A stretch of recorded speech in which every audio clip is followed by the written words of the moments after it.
Religious leaders put Jesus in. They asked him what I would refer to as a loaded question. You know, one of those questions that regardless of how you answer, yes or no, your goose is cooked.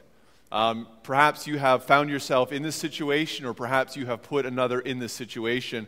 For example, say you are coming home and you rush through the door and your spouse is there to greet you, and they are dressed in clothes they normally aren't wearing. They're wearing nice clothes. And they say, "Oh, did you forget that we had plans tonight?" I mean, yes, I forgot isn't the right answer, and no, I didn't forget, I just chose to be late on purpose isn't any better. And it's where you want to just kind of remain silent and go quickly get changed. Or maybe you found yourself in the position as a parent or a child when you walk into your kid's room and you see clothes everywhere, and you simply ask them, "Did you mean to leave all your clothes on the floor?" I mean, again, you're kind of stuck either way. And in many ways, that's the position that Jesus finds himself in this particular context. If you've been with us, we have been journeying through the Gospel of Mark, where we have been stopping at specific events in Jesus' life. And as we look at the events of Jesus' life, we don't only simply learn more about who he is, but also hopefully come to a place where we can begin to apply it into our own lives and have a better understanding of the life that he truly calls us to live. This passage that Christina just read is in the final days before Jesus is about to be crucified. A great portion of the Gospel of Mark is dedicated to this final week of Jesus. And so what we begin to see is a sense of desperation amongst the religious leaders of Jesus' day. Those individuals who would consider themselves devoted to God, yet Jesus is messing things up. So they are trying at every turn and around every corner to trip Jesus up so that they can ultimately get rid of him and get back to life as usual. So we come to a section in Jesus' life where he is asked a series of questions, some legit and some simply asked to trip him up. And this is particular of this question. They come up to Jesus, and you notice how they try to butter him up a little bit? I mean, they don't like Jesus at all. They have completely disregard. They're trying to find ways to take his life. But notice how they approach him to try to maybe get Jesus off his game. They say, "Jesus, we know that you are a man of integrity. We know that you simply teach the Word of God." And by what comes later, you know Jesus is like, "Oh, come on. Out with the question. Let me hear what you have to ask me this time." So they say, "So Jesus, we don't really know the answer to this, so maybe since you are such a man of integrity, you are such a great teacher, you teach the Word of God, you can help us out a little bit. Should we pay taxes to Caesar?" I mean, talk about a loaded question. If you understand the context at all, you know that they are living in Israel, which is an occupied state of Rome. That they know that if Jesus were to answer, "No, you don't actually have to pay taxes to Rome," that would get Jesus in serious trouble with the Roman authorities. I mean, there had been people before Jesus who had given this message, and let's just say their life did not end very well. I mean, Rome does not take well to people not paying their taxes. But if Jesus said yes, then he'd be presenting another message to the people. You see, there was many devout Jews in Jesus' day who believed that you should not pay taxes to Rome because they are a part of God's kingdom. And therefore, since they are serving God, if they pay taxes to Rome, then they are acknowledging another kingdom. That they are acknowledging the power of Rome and of Caesar.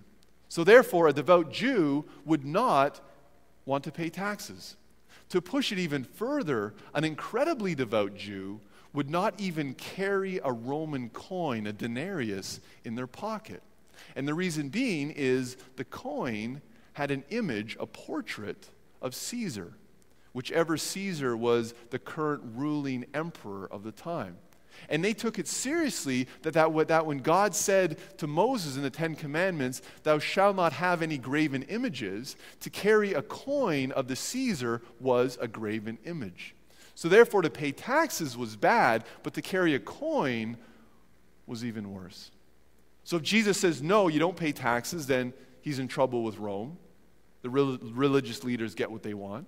If Jesus says, yes, you should pay taxes, well then he is acknowledging Rome and all the things that devout Jews would not appreciate. So now he's in trouble with the religious and the devout Jews. So either way, they figure it's a win-win. But as so often is the case, when you think you have Jesus completely figured out, when you think you've maybe cornered him to give you the answer that you want to get, Jesus has an incredible way of changing the conversation so that you are the one walking away having been challenged as to what he says. So what does Jesus do? He says, well, who has a coin? It's interesting that Jesus isn't carrying a coin, so that would already put him in the favor of incredibly devout Jews. He says, show me a coin. So someone flips him a coin, and I don't have a Roman denarius with me. They're not worth anything anymore, so I brought a penny, and they're not worth anything anymore anyway, so figure might be equal to it, right? And Jesus says, well, give me a coin and tell me whose portrait, whose image and inscription is on it. And the religious leaders say, well, it's Caesar. And Jesus goes, okay, well then give to Caesar what is Caesar and give to God what is God's. At first glance, you think, okay, well, it's tax time, and I thought maybe you'd read this passage and give us an out for not paying income tax, but clearly Jesus isn't playing that game. So Jesus is saying, you know what, if it has Caesar's image on it, then it must belong to Caesar. So it makes perfect sense to give it back to him. If you want to extend the argument a little bit, yes, Rome has conquered Israel, but the government does provide for them in various ways. They provide protection. They provide roads. They provide opportunities to get water and jobs. They build cities and towns for them to live in. So yeah, it kind of makes sense that you pay your taxes, that you be a good citizen, that Rome has provided something for you, so you give back to them. You see, it'd be so much easier if Jesus just stopped there and says, you know what? It's Caesar's image. Give to Caesar what is Caesar. But he has to take it a step further. And he does it by saying, now give to God what is God's. So what does he mean by that? I mean, what is Jesus talking about? You see, it's interesting that Jesus hones in on the image on the coin. Again, yet another perfect example of how Jesus uses specific situations to highlight an even greater truth. Remember, the people asking Jesus the question were incredibly religious, meaning they knew the scriptures. They knew what we would now refer to as the Old Testament, all the writings that came before Jesus. So they understood the teachings of the Bible. And they would have understood one of the great truths that was first presented in the book of Genesis. In Genesis 1, it's the creation account. It's the creation story. In the first 5 days, God creates the heavens and the earth. He creates the air, the birds in the air and the fish in the sea and the animals on the land. He creates the world in which we live.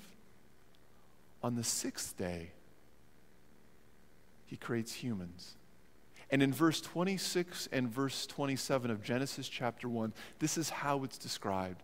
As God says, now let us make man in our image. And in God's image, he created them. One of the incredible truths of the story of creation is that we are created in the image of God. That we carry in some way the likeness of God. Now, we know an image.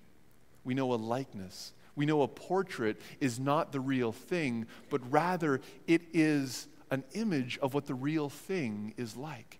So if you were to see the image and then you were to see the real thing, you could actually put two and two together. So if you were a Roman citizen and you had a Roman coin and you saw the Caesar, the emperor, on the coin, and then one day you saw him going along in the chariot, you could say, hey, that actually is the guy. I see his image. There it is. So what is Jesus saying? He says, go ahead and give your coins to Caesar. It bears his image. But you bear my image. You bear the image of God. So give to me your life. But what image of God do we carry? I mean, there's certain attributes of God. There's certain characteristics. I mean, clearly we're not speaking about a physical image. So it must be something else. I mean, there's also certain attributes and characteristics of God that we don't bear, that we don't portray in our lives. For example, God is eternal. He has no beginning. He has no end. We had a beginning, so we can't bear that image.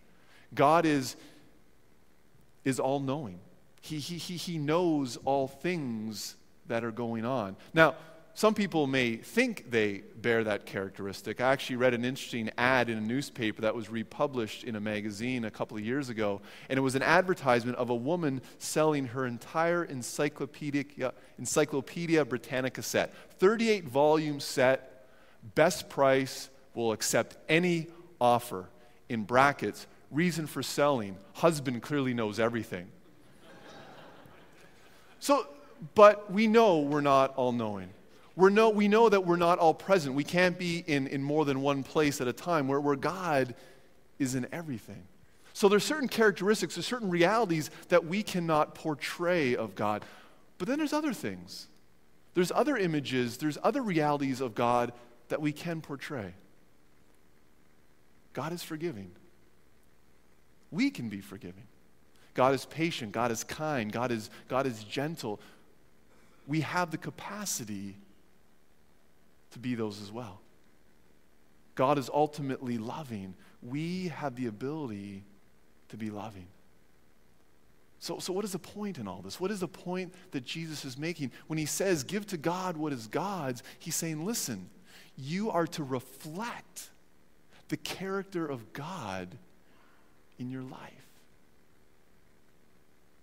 I don't know about you, but that's a point in my life where I want to take a step back and say, well, wait a second here, Jesus. Are you saying, is the connection that you are making that by the way in which I live my life, I should reflect who you are? That if people want to know what you are like, that if they just hang out with me for a little while, they'll get a glimpse? It does us well to stop and to pause and to be and ask yourself the question, what image of God am I reflecting? What portrait to others who really maybe want to know about God am I giving to them? Do we make God seem that he's all about rules and simply about traditions and just about rituals, but then we can kind of behave however we want? I mean, this is one of those comments that Jesus makes that stops you in your tracks. And you begin to ask yourself the question, if this is God's plan that we portray who he is, then I got to start asking myself the question, what image am I giving of God? Because I believe that's ultimately what Jesus is teaching here is, give Caesar back to Caesar. That it belongs to him. In the same way God is saying, you belong to me. I have created you for a purpose, so that you can display my goodness, my love, my character to this world. So how do we begin to unpack this? I mean, there's many places that we could turn. I mean, there's many characteristics of God that we could focus upon. But I find it interesting that if you keep reading in this passage, Jesus is then asked two more questions. One question that Jesus kind of just blows aside because he's asked about, who are we going to be married to once we die and are in heaven, and Jesus kind of deals with that quickly. But then there's another guy who comes up, and his question is sincere because he sees how Jesus has answered these religious folks. And I believe that Jesus ties this question into this whole image issue as well. When the man comes up to Jesus and says, all right, listen, I'm a teacher of the law. I know my stuff. I know the laws of Moses. Tell me, what is the greatest commandment there is? I mean, if we're going to get one right, what's the one we should get? And Jesus combines two commandments from the Old Testament. He says, okay, first of all, love God with everything. And in case you don't know what everything is, I'm talking heart, mind, soul, and strength. Love me with everything. And then love your neighbor as yourself. If you do this, everything else will sort itself out. We begin to see very pointedly the image that God wants us to reflect, that God wants us to reveal, are loving relationships. Relationships that are defined by the love that we show to one another. So what does it look like? I mean, love is one of those well-worn words, right? I mean, we talk about love in the same way that we talk about things that we like. I mean, preferences. I mean, conditions we place upon it. But again, we go back to the beginning, and that's why we celebrated communion first. God sets the standard for us. And the love that he gives to us is not a conditional love. It's not an emotional love. It's not a love that is based on, well, depending upon what you're going to do for me. God comes to the table and says, listen, I'm going to show you the full extent of my love. I am going to send you my son, and he is going to give you his life for your sake. What Jesus essentially does is define ultimate love by the cost we are willing to bear for the sake of another. Doesn't that just change the table? Because let's be honest, there are people in this world that are easy to love, right? People who we like, people who aren't needy, people who aren't dependent, people who don't have issues, people who don't demand things from us. Those people are easy to love. And there are those people in this world. I'm convinced of it. And when you find these people, become their friend because they're easy to love. But the reality is that we live in a broken world. We live in a world where sometimes loving others is not an easy thing. We recognize that there are people who have needs, who are demanding, who do require things from us. We recognize that there are people in this world that if we are to truly love them, that it's going to come with a cost. It's going to be exhausting. It's going to be demanding. It's going to start to be grueling. It's not going to be the thing that we immediately run into. Essentially, we are going to have to give something of ourselves. We're going to have to disadvantage ourselves for their sake. And you think, well, wait a second, is that the love that I want to give? Am I willing to disadvantage myself for the sake of others? I mean, there's a great example of it that we see every day. And probably the greatest example that I have been witness to is the relationship between a parent and a child. I mean, when a child is born, we love our child. But they're incredibly needy. They're incredibly demanding. I mean, day one, they require to be fed and then change and then burped and then repeat cycle over and over and over. And what do you have to do as a parent? You have to give of yourself. You have to give of your time. You have to give of your sleep. You have to give of your freedom. You have to give of your resources. You have to give of so many things that you used to have for the benefit of the child.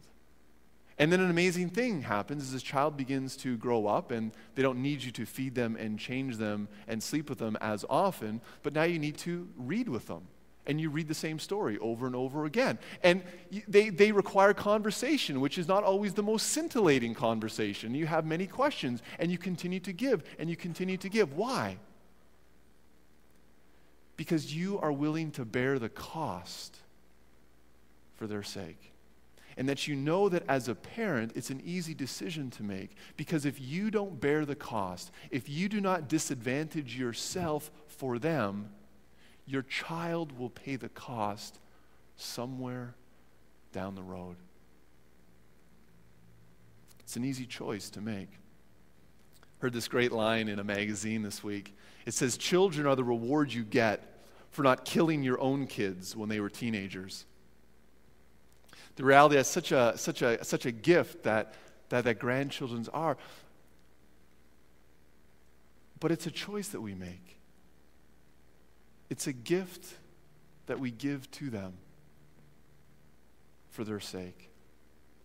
Now with kids, this seems reasonable, right? I mean, we make that choice. With other family members, it seems reasonable. With certain friends, it seems reasonable. We're willing to disadvantage ourselves for another person's benefit. But Jesus doesn't say that. He doesn't say, you know what? Show the same type of love that I have shown to you, to your family members and to select people and select friends. Jesus says, love your neighbor. And we know that when Jesus defines neighbor is not that incredible couple that lives next door that lends you their lawnmower and watches your house when you go away. A neighbor is everyone. A neighbor are those people who do have needs. Those people who could potentially be your enemies. Those people who aren't going to give back what you have already given to them. They are the broken. They are the hurting. They are the desperate. And Jesus is saying, are you willing to disadvantage yourself for their sake? Because when Jesus says, give back to me what I have already given to you, that's exactly what he's asking. Is for us to willingly love, to make the choice where we will pay the cost for someone else. And then an incredible thing begins to happen. That becomes our witness. That becomes our testimony. That becomes the portrait that we give to the world. So that when someone asks, well, why do you love the way you do? Why do you serve the way you do? Because that is what God is like. And I'm pretty sure that if people start to see that in our lives, that's a God that other people are going to want to meet. I think one of the problems is we give the wrong image of God. We give the wrong portrait of who he is. And Jesus is calling us back to a place where we love and we live in a way that he has first loved us. That's why the cross is central to our faith. The cross reminds us of sacrifice. It reminds us of love. It's why we come to the table. It reminds us first of what God has done for us. Because let's be honest, if we try to do this on our own, it's not going to work.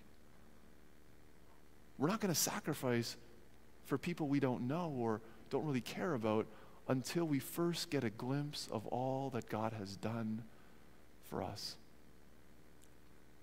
We begin to see that following Jesus is not some program that we sign up for, but it's a lifestyle that we live. And one of the things I start noticing creeping into my life when I try to act this way, when I try to live like Jesus did, is there's this phrase that pops up that seems so reasonable. It seems so smart, but it undermines me living like Jesus. And the phrase is this: but Joel, you have to be wise. Doesn't that sound so smart? Doesn't that sound so reasonable? Because a costly love, a giving of yourself for another and disadvantaging yourself and doing things like that, suddenly it starts to creep in and say, well, Joel, you have to be wise. You know, they could take advantage of you and They may not say thank you to you, and they may not even notice what you are doing. You should be wise. And that statement truly prevents me from living like Jesus lived. Because I guarantee you, when you think of the people who have made a difference in your life, could be a teacher, could be a coach, could be a friend, could be a parent, could be a relative, whoever it is, I guarantee you that one of the reasons they made a difference in your life is because they were willing to disadvantage themselves for your sake. They bore a cost for you. I mean, think of the great people in history, the true difference makers of this world. It's typically not the people with the most money or the most resources or the most power. It's people who are willing to bear a cost for the sake of others. And what's fascinating is often their story doesn't get out until they are long gone.